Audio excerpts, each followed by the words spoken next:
Yeah, man, my name is Jimmy. I come from Jamaica, bro. We're gonna sing Motto Vu. Oh, oh, oh, oh, oh, oh. Motto Vu. Ohalecha Yaakov. Bishkelotecha Yisrael. Ma tovu ohalecha Yaakov. Mishkelotecha Yisrael. This comes from the portion of Balak. Bilam thinks he's gonna curse Israel. But really, in the end, his plan derails into nothing and it ends up blessing Israel. Matavu alecha Yaakov. Mishkanotecha Yisrael. Bilam thinks he's bad. He's really good because he blessed Israel instead of putting them in a bad mood. He did not curse them. He did bless them. He blessed them with these words. Matavu alecha Yaakov. Mishkenotecha Yisrael. Matavu alecha Yaakov. Mishkenotecha Yisrael.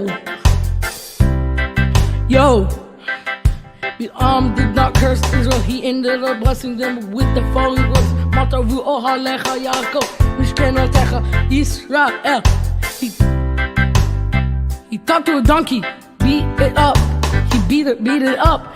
But the donkey still loved him a lot and told him a lot. But he ended up being bad. He never turned a new leaf.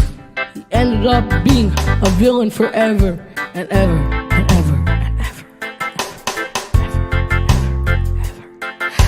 Matavu alecha Yaakov. Mishkenotecha Yisrael. Matavu ohalecha Yaakov. Mishkenotecha Yisrael. Everybody listen, gather around. Matavu ohalecha Yaakov. Mishkenotecha Yisrael. Listen to those words. Research them. The translation in English. They are good. Good words Bilam spoke, but he meant to curse Israel. He ended up blessing them instead. The donkey helped a lot, but he still ended up being bad. Matavu ohalecha Yaakov. Mishkenotecha Yisrael. Matavu ohalecha Yaakov. Mishkenotecha Yisrael. Matavu ohalecha Matavu ohalecha Yaakov. Mishkenotecha Yisrael.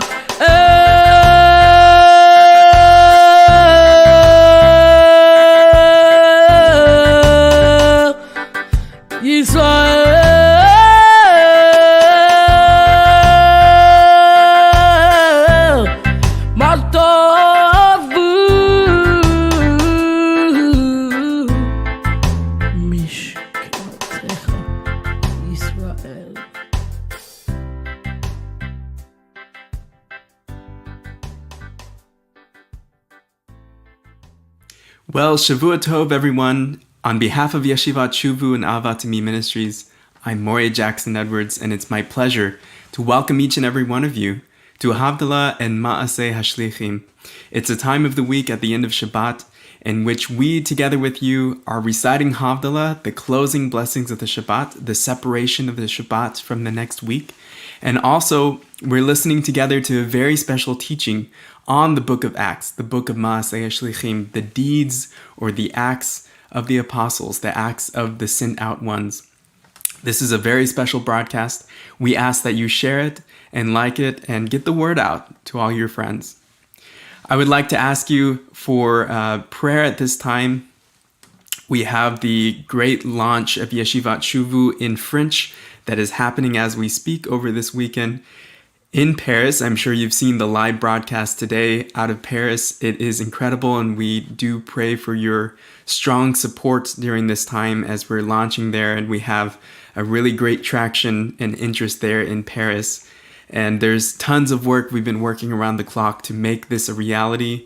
Yeshivat Shuvu, the complete Shuvu platform, all available to French speakers. And so if you know anyone who speaks French from Paris or from France or other places, please let them know about this. It's fr.shuvu.tv.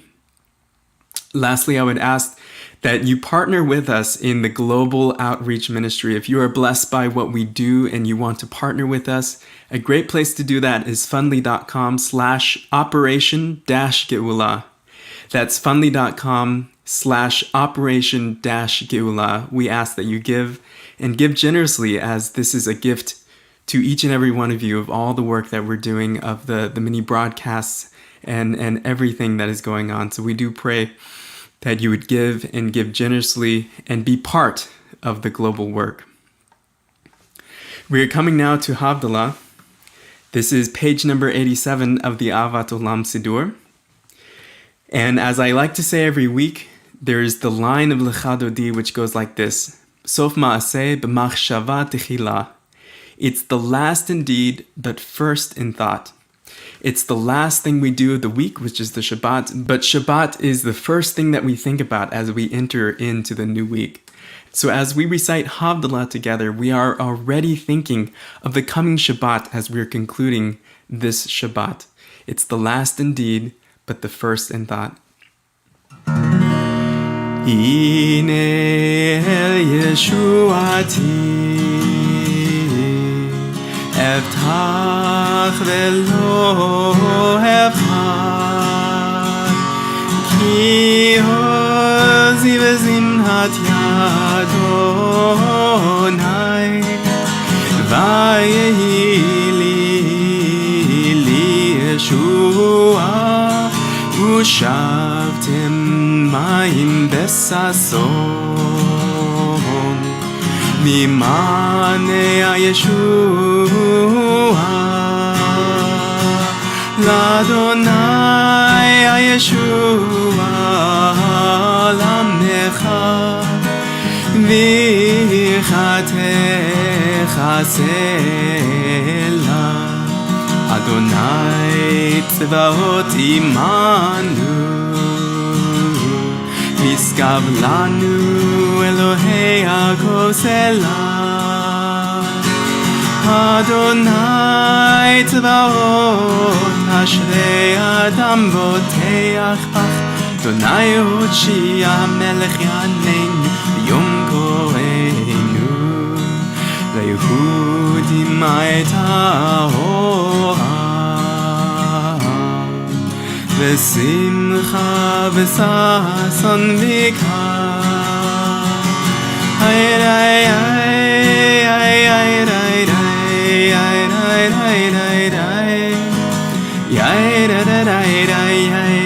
hayray Kenti elanu Kos yishutasa Uv'shem Adonai ekar Lay lay la la la la lay lay lay la la la la lay lay ya la lay lay lay lay ay ay lay la lay ay lay la la la la lay lay lay lay la la la la lay lay ya la lay lay ay lay ay ay lay ay lay Baruch atah Adonai Eloheinu melech haolam borei pli hagefen borei pli hagefen hey la la la la la la la la la la la la la ya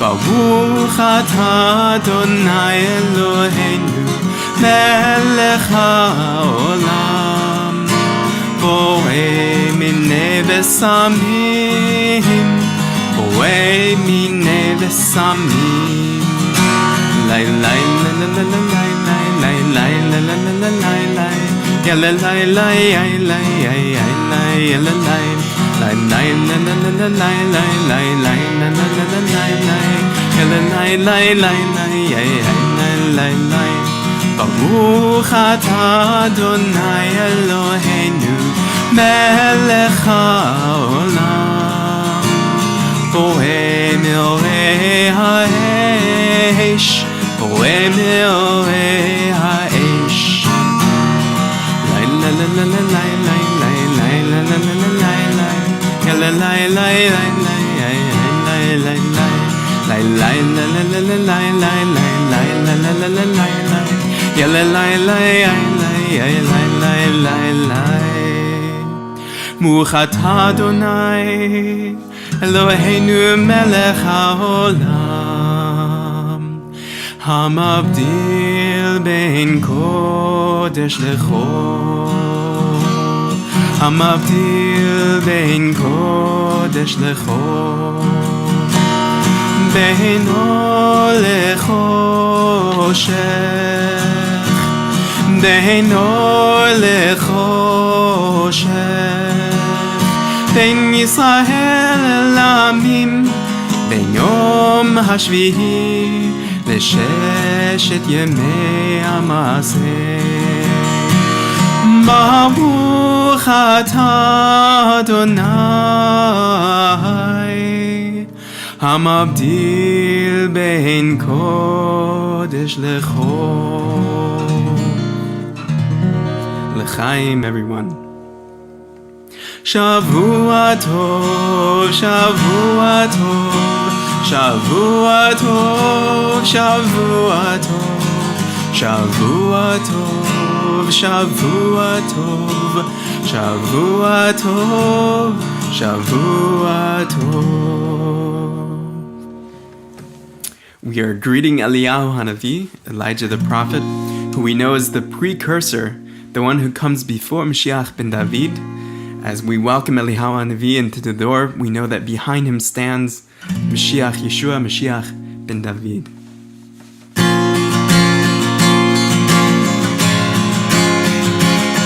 Eliyahu Hanavi, Eliyahu Hatishbi, Eliyahu, Eliyahu Hagiladi, Eliyahu Hanavi, Eliyahu Hatishbi, Eliyahu, Eliyahu Hagiladi.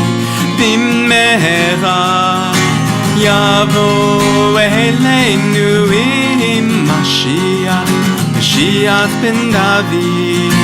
Bimmeha yavo eleinu im Mashiach, Mashiach ben David.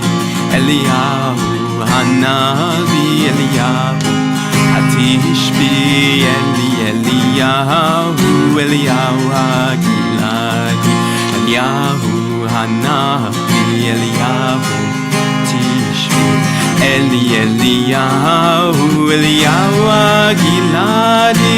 Bimmeha yavo eleinu im Mashiach, Mashiach ben David. Bimmeha yavo eleinu im Mashiach, Mashiach ben David. Bimmeha yavo eleinu im Mashiach, Mashiach ben David. Bimmeha yavo eleinu im Mashiach, Mashiach ben David. It is now my great pleasure to welcome Mora Amy Moody, who has a very special teaching for us tonight on the book of Acts. I'm turning it over to you, Amy, for the teaching. Thanks so much, and Shavua Tov, everyone.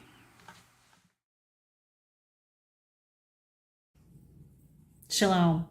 I am so excited that I get to join you for our next installment in the continued journey through the book of Acts.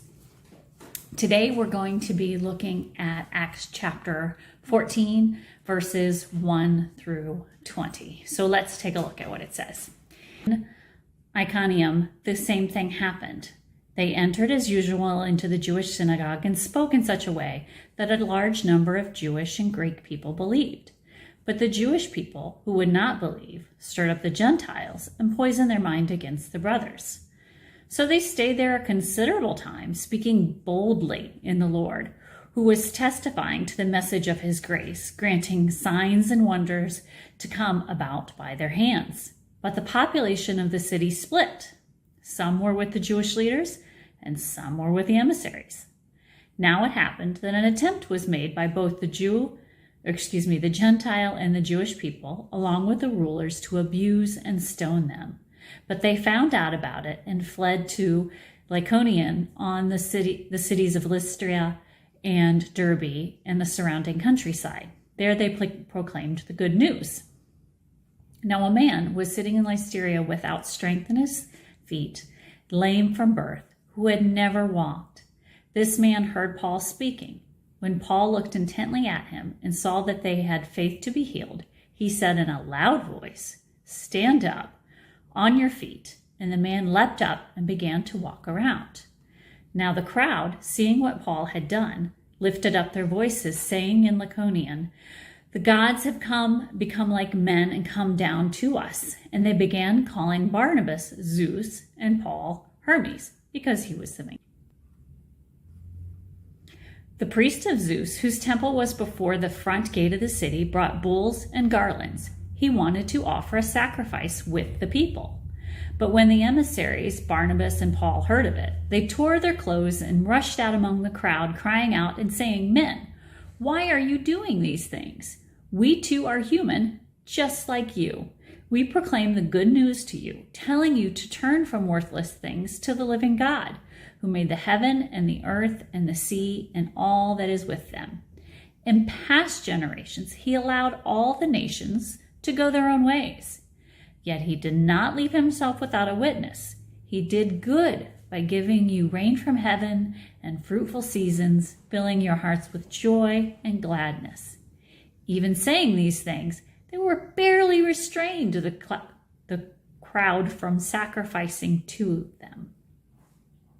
But the Jewish people came from Antioch and Iconium after they won the crowd over and stoned Paul. And they were dragging him out of the city, supposing him to be dead.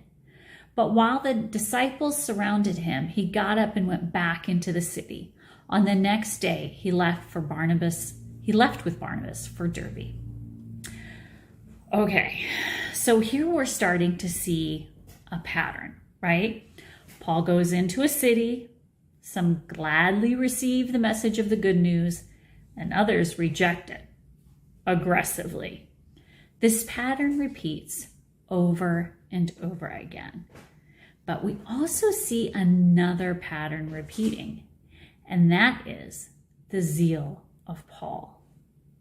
What is the first thing he does after being stoned to the point that the observers think he's dead?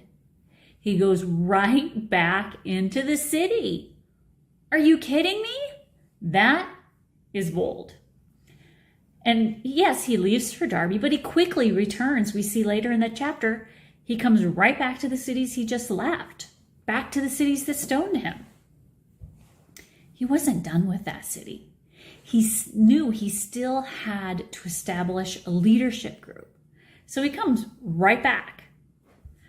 What is it about Paul that made him risk his life here and so many other times?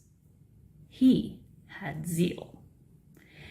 And I know we often talk about this, especially in relationship to Paul, but do we really understand what it means to have zeal? Well, we're going to talk about that. But before we do, we have to talk about the consequences of not having zeal. And I'm mostly going to read from the book, The Path of the Just. Ramchal writes a great deal here about what it means to have zeal and what it means to not have zeal. So let's read. Shlomo further said, also, he who is slack in his work is a brother to the destroyer. For even though this person is not a destroyer who commits evil directly with his own hands, don't think he is far removed from being one. On the contrary, he is the destroyer's brother and his comrade. Wow.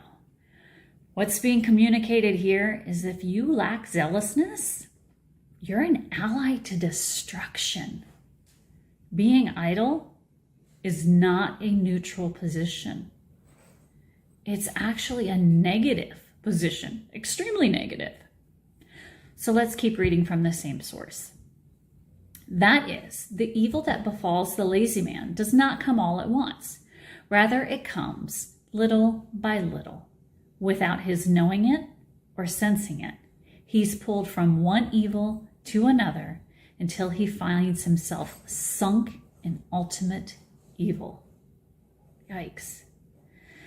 So the consequences of idleness don't hit you all at once. It's slow.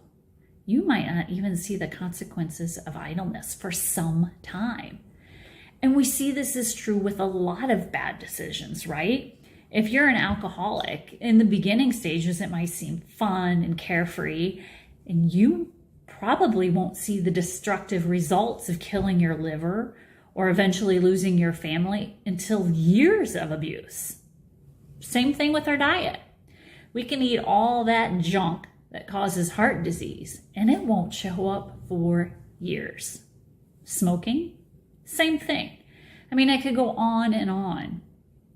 The same idea is true with those who don't act with the spirit of zealousness.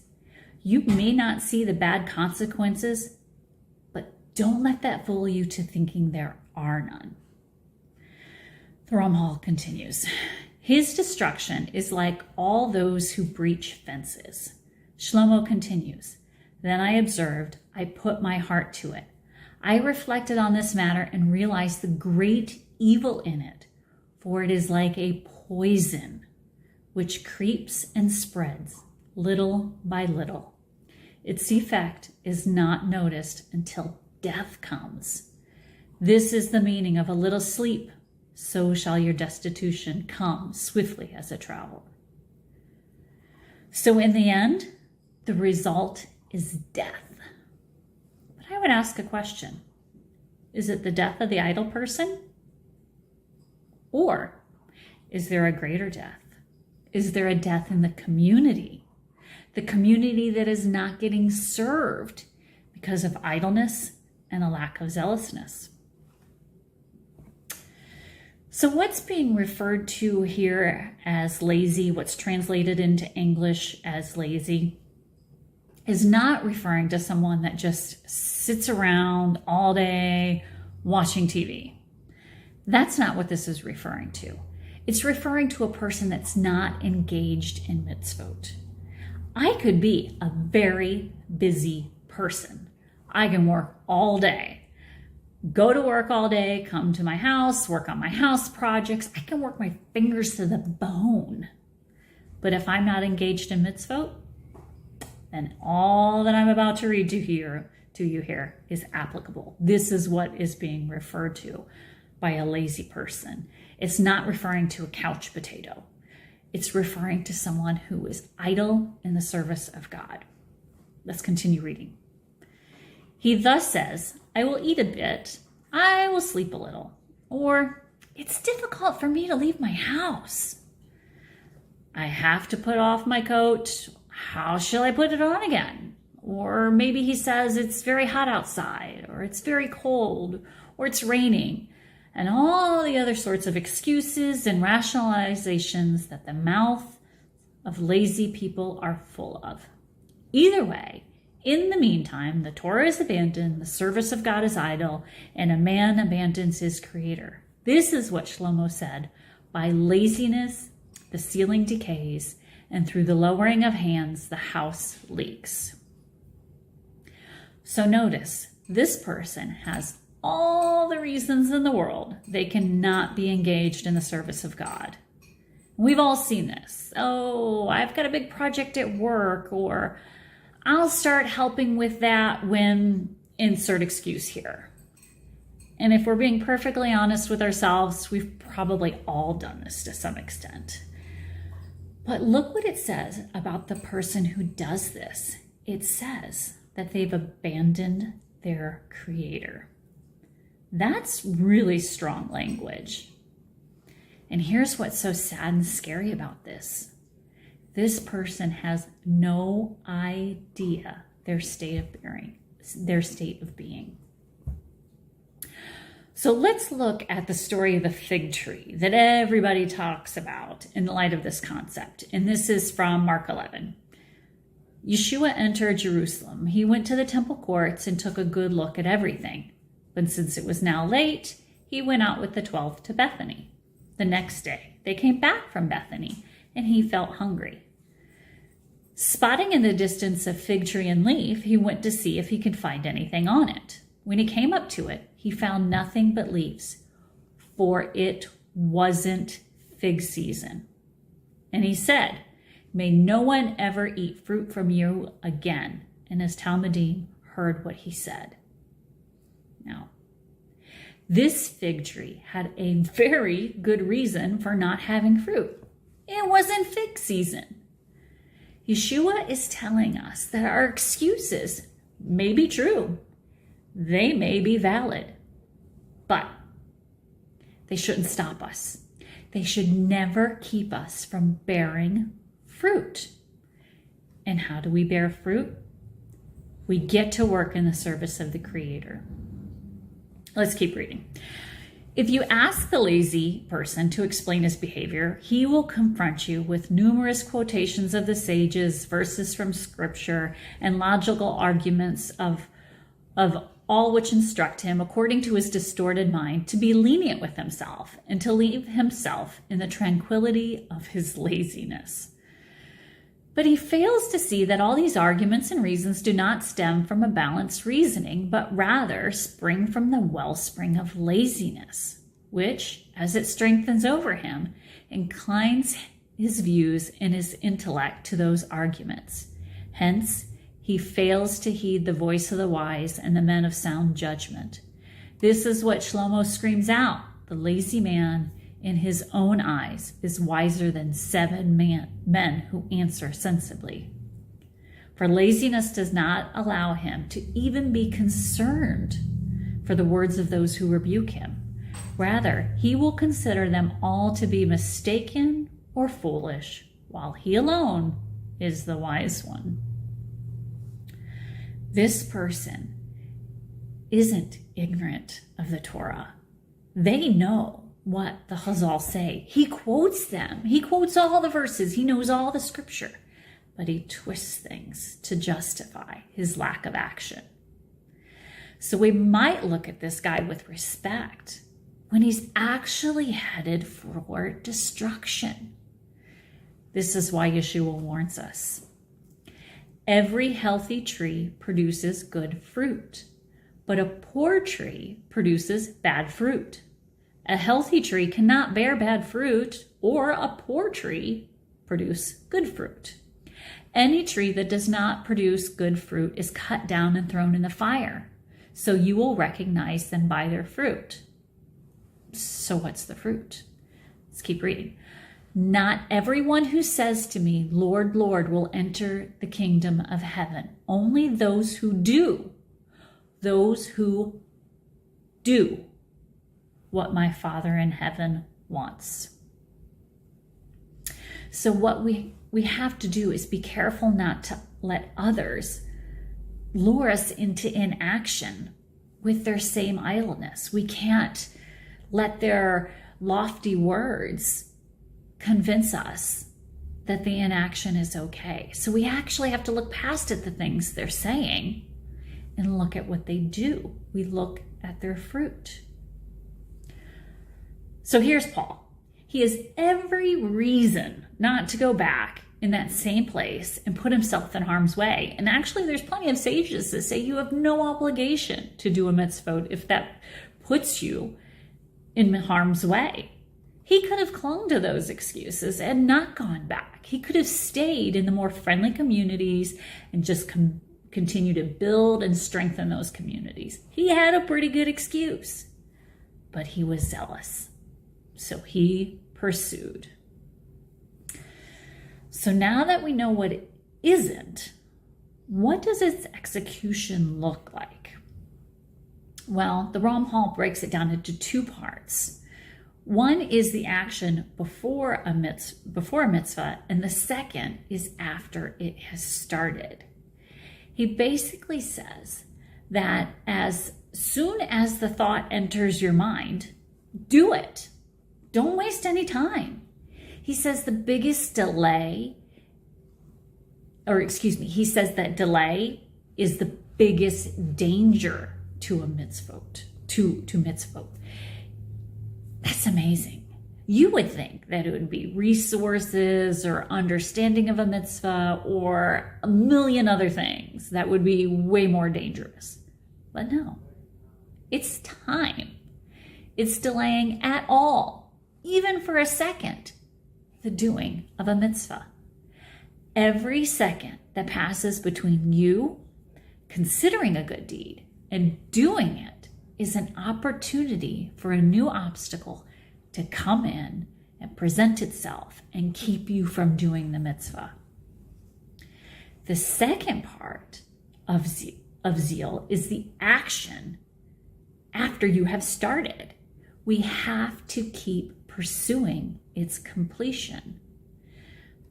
Not so that we can cross it off our checklist and feel better about having done it. No, it's that we need to act with zeal, with the fear that we may lose the merit to do the mitzvah.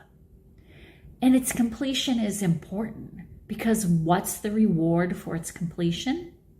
Ethics of the Father says that the reward for doing a mitzvah is the opportunity to do another. It's a snowball effect. You start off with one mitzvah, and then you keep doing it. And pretty soon it's a snowball effect, and it just becomes part of your daily life, and it grows on itself. So we have to be zealous for its completion so we can do another one. Bereshit Rabbah 85:3 says something really sobering. It says, one who begins a mitzvah but doesn't complete it buries his wife and his sons. Now, this is clearly not literal, or we would cease to exist as a human race. But at first glance, it actually seems to contradict what Ethics of the Father says when it says you are not obligated to complete a work, but neither are you free to desist from it. What it's conveying here is the seriousness in which we must undertake these mitzvot. The same zeal in which we start with, we have to maintain. And if you think about it, how many times does our zeal wane as we pursue something? And even in the context of the ordinary, say I'm going to do some housing project, and you go into it, you get all the tools, you think everything through, you have a great vision of what the end product is going to look like, and you get started, and you're so excited to start, right? But then it's dirty and things don't work right, and you're sweaty and gross, and you've hit your finger with a hammer 10 times, and you're just done. You don't have the same zeal. This is what the Midrash and the Ethics of the Father is warning us against. That same zeal we had in the beginning, we have to persist with that same zealousness throughout the entire process. That is what Paul is demonstrating. He's not satisfied with how things were left in that community. He refused to desist from spreading the good news, even to those who tried to kill him. His zealousness was manifest in haste. Haste to do the action after we have committed to doing it, and haste to complete it. Scripture is full of those who have this zealous haste. Abraham was zealous in his haste, in his actions with the 3 visitors, right? And feeding them and caring for them, even though he was at the height of pain from his circumcision. We see that he was running to serve them. Isaac was zealous to the point of death when Abraham was asked to sacrifice him. He went along. He was willing to die. Another person that was zealous to the point of death was Moses. And I know what you're thinking. Moses died of natural causes. But think about this. Back in Numbers 20, Moses was told he would not enter the promised land, that he was going to die before the nation entered. So every single action he took after hearing that to hasten the people entering the land is inching him closer and closer to his own death.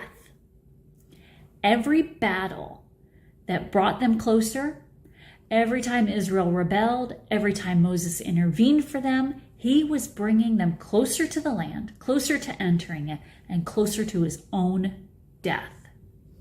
He was acting in a zealous haste to get his people into the land, knowing that his haste was going to bring about his own death. His only concern is for God and the community, nothing for self. And this is exactly the same spirit we see in Paul.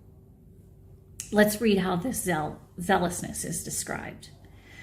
You can see that a man whose soul is a fire in the service of the Creator certainly will not become lazy in doing the mitzvot. Rather, his movements will be like the quick movements of fire, for he will not rest nor be still until he has finished completing the deed. Again, this is Paul. He was not okay with leaving the community how it was.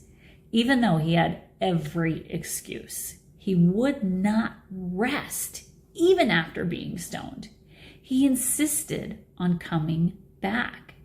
His soul burned with zeal, and it caused him to act. It was internal to external. But what if that's just not you? You love the Torah, you respect the mitzvot, but zeal? Maybe despite all the coffee you drink, trying to change the way you feel on the inside, you can't seem to get to a place of true zeal. It's okay, because this one works both ways. It can be external to internal. Let me read. Reflect further that just like an inner fieriness of the soul leads one to act with zeal, so too the opposite. Outwardly acting with zeal leads to an inner fieriness of the soul. Namely, when one feels himself performing a mitzvot with great swiftness, this will move his inner being to kindle a flame also, and the desire that and want will increasingly intensify with him. But if he acts in a sluggish manner in the movement of his limbs, so too the movement of his spirit will die down and extinguish. This is something experience can testify to. But for a man in whom this longing does not burn as it should, a good advice for him is to act with zeal by a force of will, in order that this will bring an inner awakening of this longing in his inner nature. For the external movement rouses the inner ones, and certainly the external movement is more in his power than the inner ones. Thus, if he exercises what it is in his power to do, this will lead him to also obtain what is not in his power. For an inner joy will awaken with him, and a desire and a longing through the power of acting fierily, externally, by the force of will. This is what the prophet said. Let us run to know the Lord. And after God they will go, who shall roar like a lion. That is so encouraging. It's like there's this hidden spark of zeal in all of us, just waiting to be kindled into a fire. It's like one of those little firecrackers, that are so tiny, but you light them and bam, this huge explosion. That's what's hidden inside of us.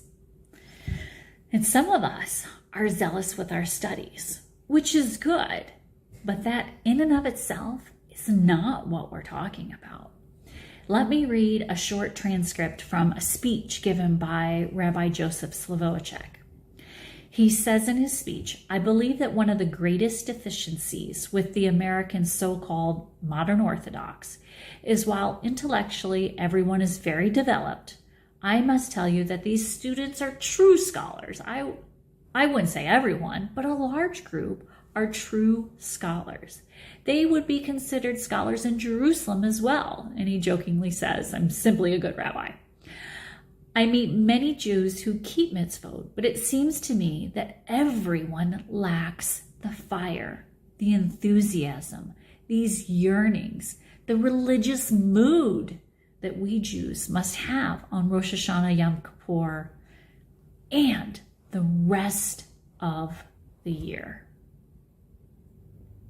Why is this fire of zealousness so important?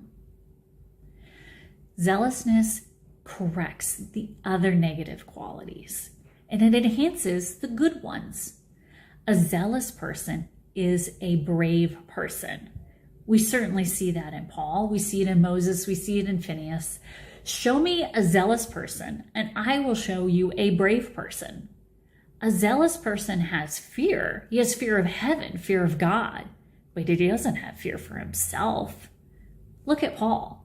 When he was stoned, he had to be thinking, this is the end, right? Yet when he found himself alive, did he have fear of it happening again? Not at all. He kept on going. Scripture tells us over and over again not to fear. Scripture is not telling us to hunker down and avoid hard things. It's telling us to face them. And that's why it's telling us not to have fear, because it's encouraging us to face these scary things and not have fear. A zealous person is also a person that is grateful. You cannot have a spirit of entitlement or be an ingrate and be zealous. It's like oil and water. A zealous person will consider themselves to be nothing, so that they're ready to work zealous haste for the service of God. For the zealous person, the master's priorities are their priorities. Perhaps more importantly, the fire of a zealous person spreads to their community. For certain, there are going to be people who will rise up and fight against you. But ignore them, just like Paul did. Because there are going to be people that will see your fire and they will want that fire too. Now, there's one other person in the Torah that is described as acting with a zealous haste. Rivka. In fact, this word in Hebrew is used in conjunction to her more than anyone else in the Torah. So if you've read Rabbi's book on this, you should get excited. You see, the zealous nature is not limited to the Jewish people, like Paul, for example. It's for the non-Jews too. Rabbi's whole book describes what happens when non-Jews wake up this spark of zealousness, and it ignites and explodes within us. Here's what Rabbi Shapiro said about this haste. I'm going to read from his book here. The words of Rav Shaul, Paul, come alive through the story of Rivka. So, then you are no longer strangers and foreigners, but you are fellow citizens with God's people and members of God's household. To play a part in the redemption birthing process, Rivka had to transform her own identity to become a lily. Her desire to hasten her wedding by running out and interrupting the words of Eliezer shows her willingness to hasten the ultimate redemption, which is midrashically represented by her wedding to Isaac, the Messiah. So Rivka and Shaul Paul, even though they're coming from different backgrounds, they have the same spirit of zeal. In this part in Acts, we see Paul is stoned, and there's a debate as to whether he died or was just injured to the point of death. Either way, he was resurrected to go back into the city. This ties to Rivka. In his book, Rabbi points out that Rivka had a resurrection process that she had to go to, that she had a rising up from the grave, so that she can continue on this path of zeal for the service of God. So if Paul had to go through his resurrection experience and Rivka had hers, we shouldn't be surprised when we have to go through ours. Rivka really didn't know what she was getting into when she committed to marry Isaac, but she accepted anyway. Paul had no idea what he was getting into when he started spreading the good news to Gentiles. They both did it anyway. Why? Zeal. Remember what we discussed earlier. You cannot delay in executing your commitment to the service of God. These two, they didn't delay. They did what the master wanted, and that was enough. They didn't need to know the what, when, and where. So you may be thinking, well, that's great for them. They had a job. But God hasn't told me to leave my family, to run off with someone like Rivka has told me to do, or was told to do. I haven't been told to go to the other nations to spread the good news like Paul. God hasn't told me to do anything. So I'm just going to sit back and wait for the word of the Lord to give me direction. No, wrong. The Torah is full of instruction on how we are to treat people, how to reach out in loving kindness to others, to care for the widow, care for the orphan. Pick a mitzvah. I don't care which one. Just pick one and do it. You really cannot expect God to give you some great exotic mission when you can't handle the ones he's already given you. I'm going to quote you one of my favorite lines from Rabbi's book. Christianity harbors the great potential of releasing the concealed spark of holiness that holds the secret for the complete redemption, which is trapped within it. What is trapping this spark of holiness? Idleness, the opposite of zeal. Who is to release this great potential? You. This movement that believes and supports the framework of Judaism, but also believes that Yeshua that believes Yeshua is the Messiah. It's really a small movement in comparison to all the other faith traditions out there. And it's certainly growing, right? And I believe, and probably you do too, believe that everyone will come to believe as we do, right? Someday everyone will believe this way. But right now, there's not that many of us. And if you're watching this, then you are certainly part of this small remnant. You. I love asking people how they came into this faith. I love hearing their stories because there's not a lot of second and third generation Messianic believers. I believe that's going to change, but for now, it's mostly made up of first generation believers. So when you ask how they came into this, you don't hear a whole lot of, oh, my parents and grandparents were Messianic, so I just grew up this way. Now, I look forward to the day when that is the standard answer. I want that answer for my kids, my grandkids. But for now, when you ask this question, you hear amazing stories. And the one thing that is true in all of these stories is this unexplainable pull they had and how much grief they got when they answered that call. I'm sure you have the same thing going on in your life. And all these stories just reinforce what I firmly believe to be true. The world will be ignited and changed forever by the work of just a few. If you have this pull, please do not let idleness destroy you. Please be zealous. Don't let idleness destroy you from playing your part in this great redemption story. I pray that you have the zealousness that Paul has, that Rivka has. Join us in this movement. We need you. Shalom. Yeah, man, my name is Jimmy. I come from Jamaica, bro. We're gonna sing Motto Vu. Oh, oh, oh, oh, oh, oh, oh.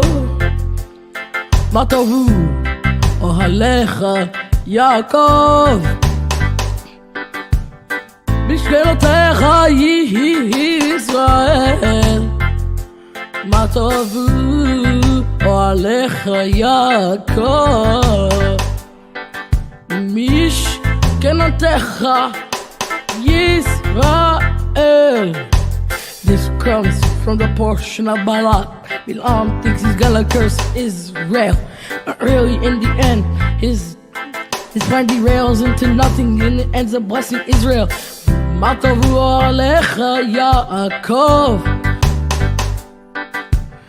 משכנותיך ישראל. Bilam thinks he's bad, he's really good because he blessed Israel instead of putting them in a bad mood. He did not curse them, he did bless them.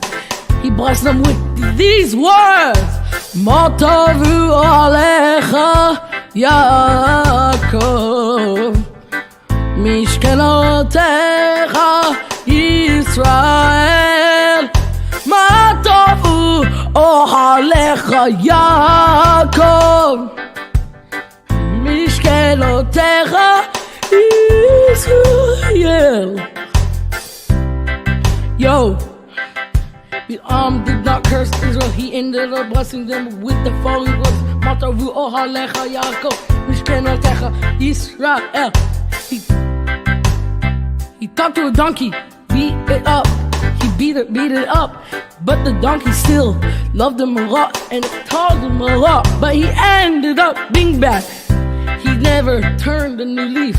He ended up being a villain forever and ever and ever and ever and ever.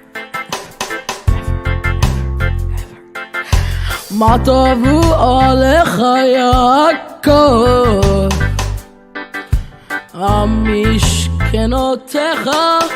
משכנותיך ישראל. מה טובו אוהליך יעקב, משכנותיך ישראל. Everybody listen, gather around. מה טובו אוהליך יעקב, משכנותיך ישראל. Listen to those words. Research them. The translation in English, they are good. Good words Bilam spoke, but he meant to curse Israel. He ended up blessing them instead. The donkey helped a lot, but he still ended up being bad. מה טובו עליך יעקב, משכנותיך ישראל. מה טובו אוהליך יעקב, משכנותיך ישראל. מה טובו אוהליך,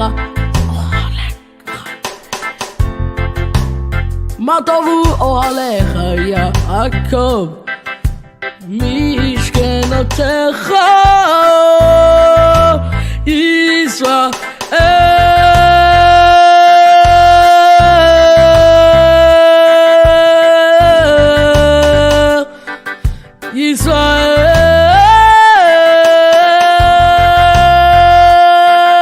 ישראל מה טוב